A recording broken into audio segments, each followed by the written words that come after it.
Hello student, कैसे हैं आप। स्वागत है आपका ऑर्गेनिक विद एसआरसी में। इससे पिछली वीडियो में हमने बात करी थी आपसे कि कार्बन क्या होता है, कार्बन अपना अष्टक कैसे पूरा करता है, उसके विषय में हमने चर्चा की थी। तो इस वीडियो में हम आपसे बात करने वाले हैं कि कार्बन के यौगिकों का आईयूपीएसी नामकरण किस तरीका से होता है। लेकिन आईयूपीएसी नामकरण करने से पहले हम ये पहले जान लें कि आईयूपीएसी की फुल फॉर्म क्या होती है, आईयूपीएसी होता क्या है। और उससे पहले कुछ मोस्ट इंपोर्टेंट पॉइंट होती हैं, उनको जानना हमें बहुत जरूरी है। जब तक हम उन्हें नहीं जानेंगे इतने हम आईयूपीएसी नामकरण बिल्कुल नहीं कर सकते। तो देखिए, आईयूपीएसी की जो फुल फॉर्म होती है वो होती है international union of pure and applied chemistry. जैसा कि मैंने आपको लिख दिया है बोर्ड पर, जो कार्बन के यौगिकों का नामकरण आज हम करेंगे इस वीडियो में। तो आईयूपीएसी की फुल फॉर्म क्या होती है, international union of pure and applied chemistry. ठीक है, तो आप देख सकते हैं मैं आपसे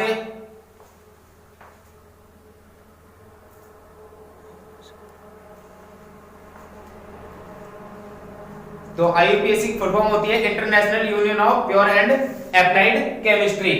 तो इससे पहले हम देख लेते हैं आईयूपीएसी नामकरण करने से पहले नंबर 1, जो मैंने अभी पिछली वीडियो में आपसे बताया था कि कार्बन ना तो 4 इलेक्ट्रॉन दान करता है और ना ही 4 इलेक्ट्रॉन ग्रहण करता है। उसके विषय में मैंने आपसे बहुत अच्छी तरीके से डिस्कस किया था, तो उसकी मेन लैंग्वेज को यहाँ पर लिख चुका हूं, तो आप पढ़ सकते हैं कि कार्बन C4 माइनस नहीं बनाता क्योंकि 6 प्रोटॉन वाले नाभिक के लिए 10 इलेक्ट्रॉनों को संभाल पाना संभव नहीं है।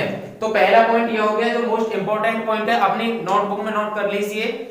और दूसरा पॉइंट है कार्बन C4 प्लस नहीं बनाता, यानी कि कार्बन C4 प्लस भी नहीं बनाता, यानी कि 4 इलेक्ट्रॉन दान नहीं कर सकता। C4 प्लस नहीं बनाता क्योंकि 6 प्रोटॉन वाले नाभिक के लिए 10 इलेक्ट्रॉन क्या आकर्षण, जो 6 प्रोटॉन वाले नाभिक के लिए जो आकर्षण का विरोध करते हुए 4 इलेक्ट्रॉनों को निकालने में अत्यधिक ऊर्जा की आवश्यकता होती है। यानी कि लिखा है कार्बन C4 प्लस नहीं बनाता क्योंकि 6 प्रोटॉन वाले नाभिक के आकर्षण का विरोध करते हुए 4 इलेक्ट्रॉनों को निकालने में अत्यधिक ऊर्जा की आवश्यकता होती है, जो कि दे पाना संभव नहीं है। यानी कि हम जो 6 प्रोटॉन है नाभिक में, परमाणु में, जो कार्बन का परमाणु है उसके नाभिक में जो 6 प्रोटॉन है उससे हम 4 इलेक्ट्रॉन नहीं निकाल सकते, क्योंकि उसका आकर्षण जो होता है वो काफी अधिक होता है और हम इतनी एनर्जी या ऊर्जा नहीं दे सकते कि जो 4 इलेक्ट्रॉनों को उसमें से निकाल सकें।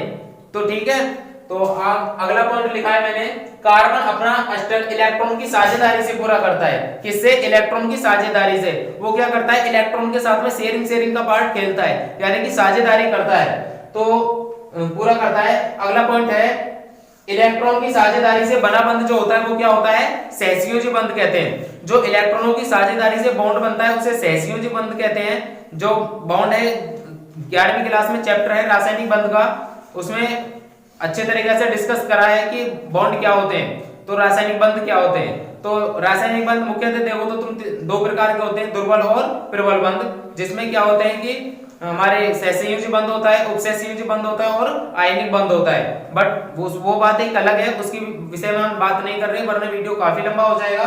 तो यहाँ पर लिखा है इलेक्ट्रॉन की साझेदारी से बना बंध जो होता है वो सहसंयोजी बंध होता है। और जो वो वेरी मोस्ट इंपोर्टेंट बात है वो क्या है कि कार्बन कभी भी अपने 4 बॉन्ड ही बना सकता है। कितने? केवल 4 बॉन्ड बना सकता है। बेटा दुनिया में कुछ भी पाप करना, कुछ भी गलती करना, शिक्षा की चोरी करना, बट एक गलती कभी भी ऑर्गेनिक केमिस्ट्री में नहीं करनी है। क्या नहीं करनी है कि कार्बन के कभी भी 5 बॉन्ड नहीं बनाने हैं, कार्बन के 5 बॉन्ड नहीं बनाने हैं, क्योंकि कार्बन जो बनाता है वो 4 ही सहसंयोजी बंध बना सकता है। आप 3 तो बना सकते हैं, बट कभी भी कार्बन के 5 बॉन्ड नहीं बनाना। ये गलती और ये पाप तुम बिल्कुल भी कभी मत करना। तो मैंने लिखा है कार्बन अधिकतम 4 सहसंयोजी बंध बना सकता है। और अगला पॉइंट है कार्बन कभी भी 5 बंध नहीं बनाता।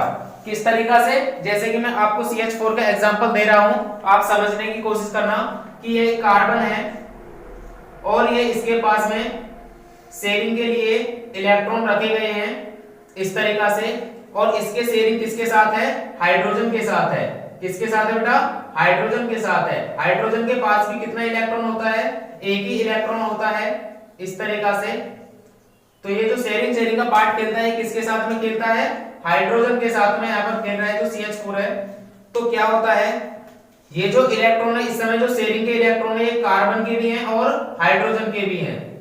तो इस तरीका से हम देख पा रहे होंगे कि ये इलेक्ट्रॉन है किसके हैं, कार्बन के भी और हाइड्रोजन के भी। तो कार्बन का अष्टक देखते हैं पूरा हुआ है नहीं, 1 2 3 4 5 6 7 8, जो कि 8 इलेक्ट्रॉन इसके पूरे हो चुके हैं।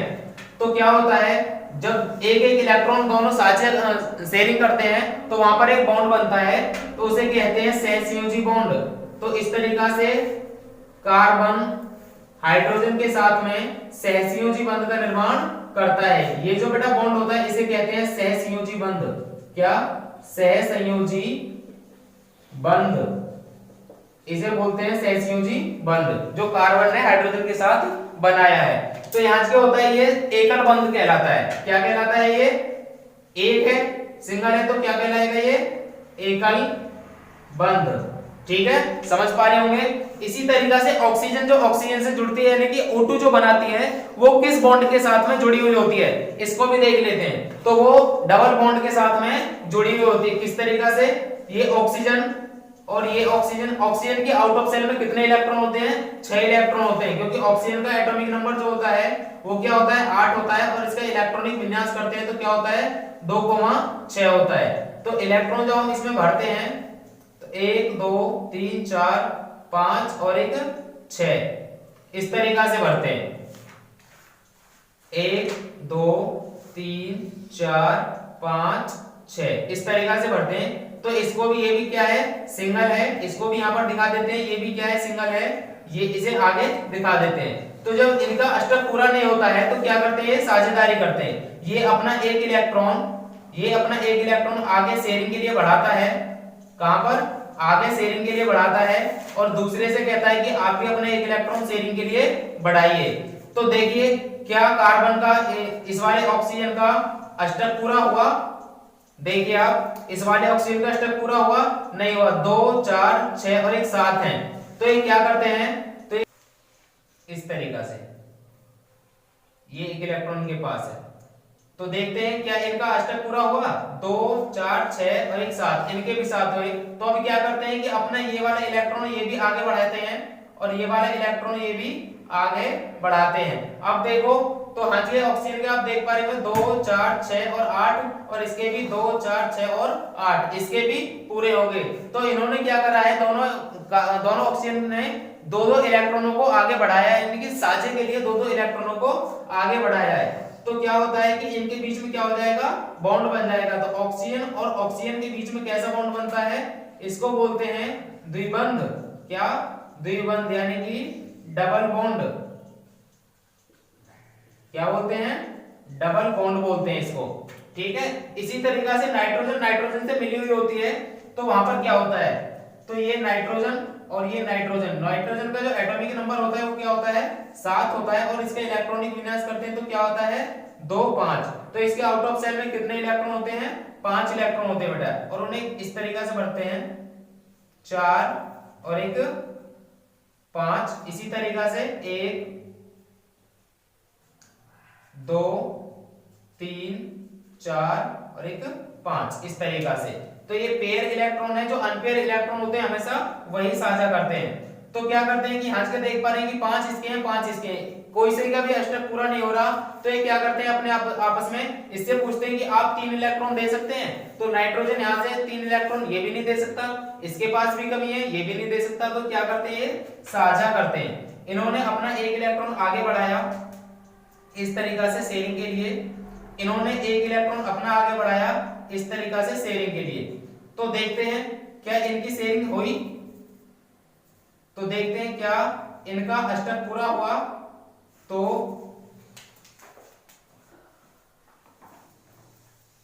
इस तरीका से, इस तरीका से, तो देखिए 2 4 और 6, इसके 6 हो पाए, इसके गिनो 2 4 और 6, यानी कि एक एक इलेक्ट्रॉनों की साझेदारी जब करी तो इनका अष्टक पूरा नहीं हुआ। तो क्या करेंगे, फिर एक एक इलेक्ट्रॉन को और साझे के लिए बढ़ाएंगे। इन्होंने भी अपना एक रखा और एक इन्होंने अपना रखा।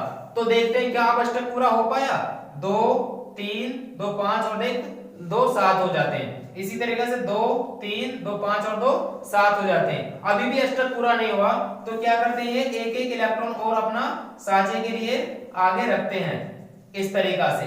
तो बेटा देख पाइए आप, तो आप देखना 2 3 और 3 6, यानी कि कितने हो गए 8 इलेक्ट्रॉन हो गए। 3 और 3 6 और 2 8 इसके, अब 3 और 3 6 और 2 8 इसके, यानी कि ये इसका भी साझा है और ये इसका भी साझा है। जिस तरीका से हमारे जो गांव होते हैं, शहर होते हैं, जो पार्क होते हैं वहां पर, और गांव में जो हमारे ये सामुदायिक विद्यालय होते हैं या हमारे जो भी पंचायत घर होते हैं, वहां पर क्या होता है कि वहां पर सभी का जाने का हक है।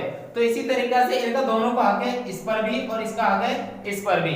तो यहाँ पर 3-3 इलेक्ट्रॉनों की साझेदारी हुई है। कितने इलेक्ट्रॉनों की? 3-3 इलेक्ट्रॉनों की साझेदारी हुई है। तो यहाँ पर क्या होता है, ट्रिपल बॉन्ड का निर्माण होता है। किसका होता है? ट्रिपल बॉन्ड का निर्माण होता है, N ट्रिपल बॉन्ड N। तो नाइट्रोजन नाइट्रोजन जो जुड़े होते हैं वो त्रिबंध के कारण जुड़े होते हैं। किसके कारण? त्रिबंध के कारण एक दूसरे से जुड़े होते हैं। तो देखते हैं कार्बन जो होता है, मैंने अभी बताया कि कार्बन जो होता है वो अपने 4 बॉन्ड पूरे करता है। कितने? 4 बॉन्ड पूरे करता है। तो देखिए कुछ एग्जांपल के माध्यम से मैं आपको समझाने की कोशिश कर रहा हूं। यहाँ पर देखना कार्बन कार्बन, मैंने 4 कार्बन को लिखा है और इनको सभी को सिंगल बॉन्ड के साथ में जोड़ दिया है। किसके साथ में? सिंगल बॉन्ड के साथ जोड़ दिया है। और आप तो जानते हैं कि कार्बन कितने बॉन्ड पूरे करता है बेटा? 4 बॉन्ड पूरे करता है। कितने? 4 बॉन्ड पूरे करता है, उसकी वैलेंसी 4 होती है। तो देखिए यहाँ पर बॉन्ड पूरे करने के लिए क्या करेगा कि किसी के साथ में साझा करेगा। तो मैंने माना कि ये हाइड्रोजन के साथ में साझा कर रहा है। तो यहाँ से हमें कितने की जरूरत है अभी? तो एक तो इसके साथ बन रहा है, अभी 3 की और जरूरत है बेटा। कितने की? 3 की। तो यहाँ से हम लिख देंगे CH3। तो 3 हाइड्रोजन के साथ बना लेगा और एक कार्बन के साथ उसने बना रखा है, टोटल बॉन्ड 4 हो जाते हैं। इसी तरीके से इस कार्बन को देंगे, जो अगला कार्बन है उसने कितने बॉन्ड बना रखे हैं? तो उसने अभी भी 1 और 2 बॉन्ड बना रखे हैं, और वो भी किसके साथ? कार्बन के साथ में। तो वो किसके साथ में? अभी उसको 2 और बनाने हैं, तो वो हाइड्रोजन के साथ में ले लेगा। तो इतने ही हाइड्रोजन ले लो जितने की कमी है, 2 की कमी है। तो हाइड्रोजन हमने कितने ले लिए? 2 ले लिए। तो क्या हो जाएगा? ये CH2 हो गया। इसी तरीके से इसने डबल का बना रखा है, तो बेटा इसी तरीके से CH2 यहाँ पर। अब इस कार्बन ने जो बना रखा बॉन्ड है वो केवल 1 बना रखा है, और जरूरत कितने की है बेटा? 4 बॉन्ड की होती है। तो अभी कितने की बाकी जरूरत है? 3 की और जरूरत है। तो ये 3 हाइड्रोजन यहाँ पर भी ले लेगा। तो क्या हो जाएगा? ये CH3 CH2 CH2 CH3। ठीक है। तो देखिए अगला एग्जांपल देखते हैं। आप चिंता ना करें, बिल्कुल समझ में आ जाएगा। वीडियो को रोक करके रिवाइज करके नोट करके देखते रहें, और मेरी रिक्वेस्ट है कि आप वीडियो को एक के बाद एक सीक्वेंस में देखें। तो इसी तरीके से यहाँ पर देखो, कार्बन ने इस कार्बन के साथ में एकल बॉन्ड बना रखा है, सिंगल बॉन्ड बना रखा है, और जरूरत कितने की? भी 3 बॉन्ड की और जरूरत है। तो 3 के लिए क्या लिखते हैं हम? CH3 लिख देंगे यहाँ पर। यहाँ पर देखो कार्बन ने 2 और 1 3 बॉन्ड बना रखे हैं। अब इसको कितने की जरूरत है? 1 की जरूरत है। तो क्या कर देंगे वहां पर? 1 बॉन्ड 1 हाइड्रोजन रख देंगे। इसी तरीके से यहाँ पर भी 1 हाइड्रोजन रख देंगे, और इसने 1 बना रखा है, 3 की जरूरत है, तो 3 हाइड्रोजन रख देंगे। अब आप समझ गए होंगे, समझदार हैं आप, बिल्कुल मुझे उम्मीद है आपसे। तो इसी तरीके से क्या लिखेंगे? यहाँ पर 1 बन रहा है तो CH3 लिख देंगे। यहाँ पर 2 बन रहे हैं तो 2 की जरूरत है, तो CH2 यानी कि H2 लिख देंगे। यहाँ पर कार्बन ने ट्रिपल बॉन्ड बना रखा है इस कार्बन के साथ में, और एकल बना रखा है इस कार्बन के साथ में, यानी कि 1 2 3 4। इस कार्बन ने अपने 4 बॉन्ड पूरे बना रखे हैं। तो यहाँ पर हाइड्रोजन की आवश्यकता हमें नहीं पड़ती है। यहाँ पर देखो इस कार्बन ने कितने बॉन्ड बना रखे हैं बेटा? वो 3 बॉन्ड बना रखे हैं। तो अभी उसको 1 हाइड्रोजन की जरूरत है, तो जब इसके 4 हो जाएंगे। इसी तरीके से यहाँ पर देखें कितने बॉन्ड बना रखे हैं? 2 बना रखे हैं, तो 2 की जरूरत है। तो CH2 यहाँ पर देखो 2 और 2 4 बना रखे हैं, यहाँ पर कोई हाइड्रोजन की जरूरत नहीं है। अगर यहाँ पर देखो, यहाँ पर भी इसने इस कार्बन ने 4 बॉन्ड बना रखे हैं, 2 इसके साथ, 1 इसके साथ और 1 इसके साथ में, तो इसको भी हाइड्रोजन की जरूरत ये नहीं है, क्योंकि ये 4 बॉन्ड ही बनाता है। यहाँ पर देखना इस कार्बन को 1 ही बॉन्ड बना हुआ है, तो वो क्या करेगा? वो भी अभी 3 बॉन्ड और बनाएगा। तो किसके साथ बनाएगा? हाइड्रोजन के साथ। तो क्या हो जाता है? CH3। लेकिन ये जो नीचे वाला कार्बन है इसका भी 1 बॉन्ड बना हुआ है, तो वो भी क्या बनाएगा? CH3। अब इसके 4 हो गए हैं। इसी तरीका से ये जो मध्य वाला कार्बन है यहाँ पर अगले एग्जांपल में, उसमें क्या हो रहा है कि सभी के साथ में 4 कार्बन के साथ में उन्होंने एकल बॉन्ड बना रखा है, लेकिन जो बाकी है उनका कैसा है? सिंगल सिंगल बॉन्ड है। तो इसलिए यहाँ पर भी हाइड्रोजन 3 हाइड्रोजन यहाँ पर, और 3 हाइड्रोजन यहाँ पर, और 3 हाइड्रोजन बेटा यहाँ पर दे देंगे। अब देखेंगे आप तो इसका भी क्या पाएंगे, 4 बॉन्ड पूरे हो गए। प्रत्येक कार्बन के कितने बॉन्ड पूरे हो रहे हैं, 4 बॉन्ड। तो कभी भी ये गलती मत करना कि कार्बन के आप 5 बॉन्ड बना दो।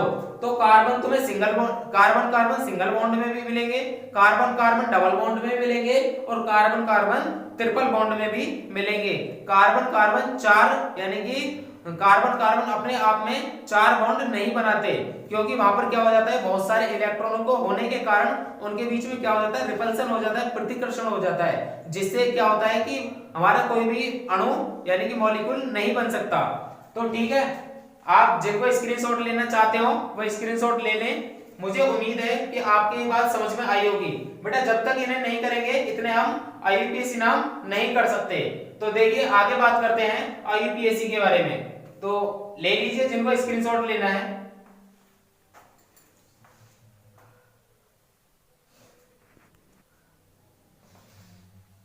तो स्टूडेंट अब हम बात कर लेते हैं कि कार्बन की संख्या यदि यानी कि आईयूपीएसी के अंदर कार्बन की संख्या को क्या कहते हैं और कार्बन कार्बन के मध्य उपस्थित जो बंध होता है उसको क्या कहते हैं। जब तक हमें इस चीज का पता नहीं होगा उतना हम आईयूपीएसी नामकरण नहीं कर सकते।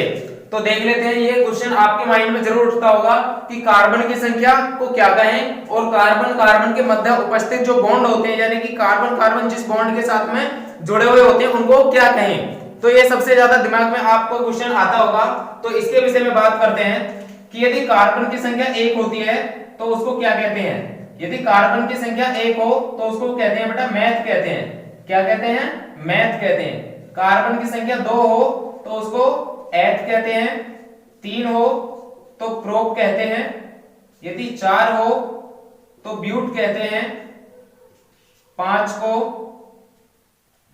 पेंट, 6 को हेक्स, 7 को हेप्ट और 8 को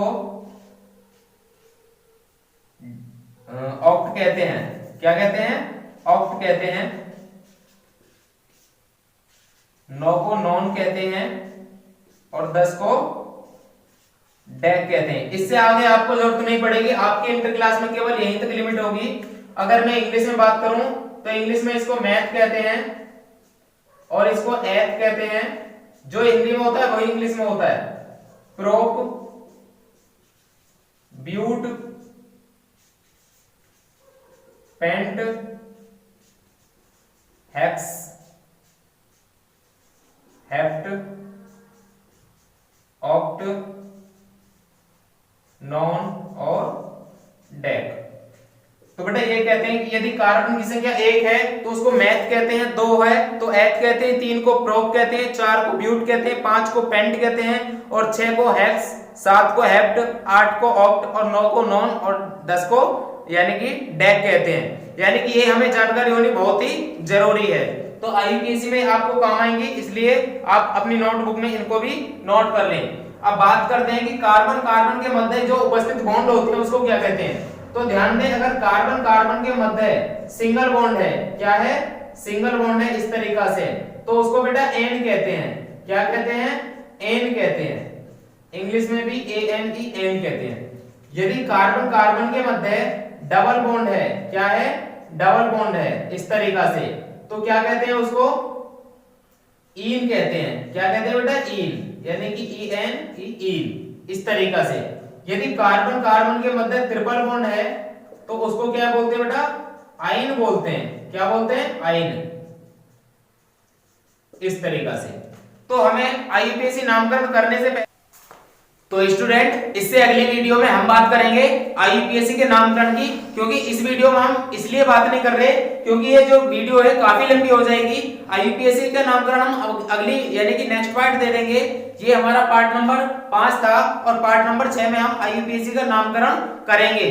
ठीक है, तो देखते रहिए एक के बाद एक वीडियो सीक्वेंस में। ये मेरा आपसे वादा है, आप ऑर्गेनिक केमिस्ट्री बहुत ही अच्छे से बहुत ही मजे से करने वाले हैं, ये मेरा वादा है आपसे। तो देखिए, देखते रहिए।